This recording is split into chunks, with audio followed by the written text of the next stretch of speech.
Welcome to Man Does Tech, where I solve the problems you didn't even know you had.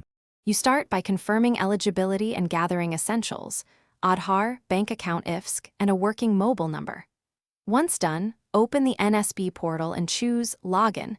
If you do not have an account, pick New Registration and complete the basic form.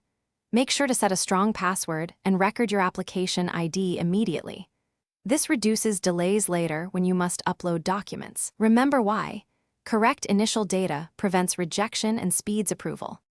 You now log in using your saved username and password. Type the CAPTCHA carefully and submit. Once prompted, complete OTP verification sent to your registered mobile. This confirms your identity. After access, go to My Account and update your profile with accurate course, college, and income cast details, then upload scanned documents in the specified formats and sizes. Make sure to use correct document names and preview each upload, because mismatches are a common cause of delay. You finish by carefully reviewing every field and attached document, then hit Submit and save the application or sanction ID shown. Once submitted, monitor your NSB dashboard for verification stages and any messages from the approving authority. Fund transfer status appears after sanction.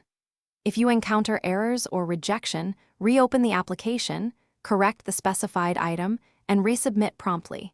Keep screenshots and transaction logs for disputes. One key tip: clear browser cache or try a different browser if upload fails. Thanks for watching. If you found this helpful, don't forget to like and subscribe.